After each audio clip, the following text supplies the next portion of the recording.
नमस्कार। बात्या प्रभाव में प्रबल अति प्रबल वर्षा संभावना 7 जिला को रेड वार्निंग। तो बंगोपसागर में आसुवा संभाव्य बात्या दाना ओडिशा रे स्थलभाग छुईब।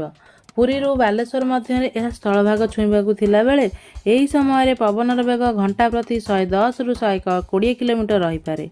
एने भारतीय पाणीपाग विभाग पक्षर सूचना दी जाइछि। तेबे बात्या प्रभाव में उपकूल ओडिशार विभिन्न जिले में प्रबल अति प्रबल वर्षा होबार संभावना रही।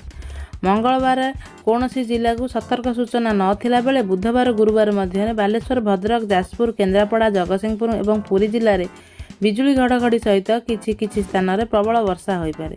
तेबे गुरुवार रु शुक्रवार मध्य मयूरभंज, बालेश्वर, भद्रक, जाजपुर, केन्द्रापड़ा, कटक और जगतसिंहपुर में किछि स्थान में अत्यधिक मात्रा रे वर्षा तथा प्रबल अति प्रबल वर्षा होबार संभावना थिबारु ए सब जिला को रेड वार्निंग जारी करा जायछि। सेहिपरि केन्दुझर, अनुगुल, ढेंकानाल, खोर्धा, नयागढ़, पुरी, गंजाम जिलार प्रबल अति प्रबल वर्षा संभावना थिबारु ऑरेंज वार्निंग जारी करा जायछि। एही सहित सुंदरगढ़, झारसुगुड़ा, देवगढ़, संबलपुर, सुवर्णपुर, बौद्ध, गजपति, कंधमाल जिलार प्रबल वर्षा होइथिबारु तेणु ए सब जिला को येलो वार्निंग जारी करा जायछि। सेहिभଳି शुक्रवार, शनिवार पई केन्दुझर, मयूरभंज, भद्रक और बालेश्वर जिले में प्रबल अति प्रबल वर्षा संभावना थिबारु ए सब जिला को रेड वार्निंग जारी करा जायछि।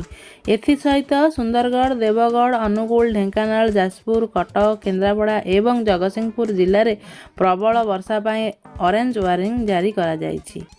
गंजाम, पुरी, खोर्धा, नयागढ़, बौद्ध, सुवर्णपुर, संबलपुर, बरगढ़ और झारसुगुड़ा जिला को येलो वार्निंग जारी करा जायछि।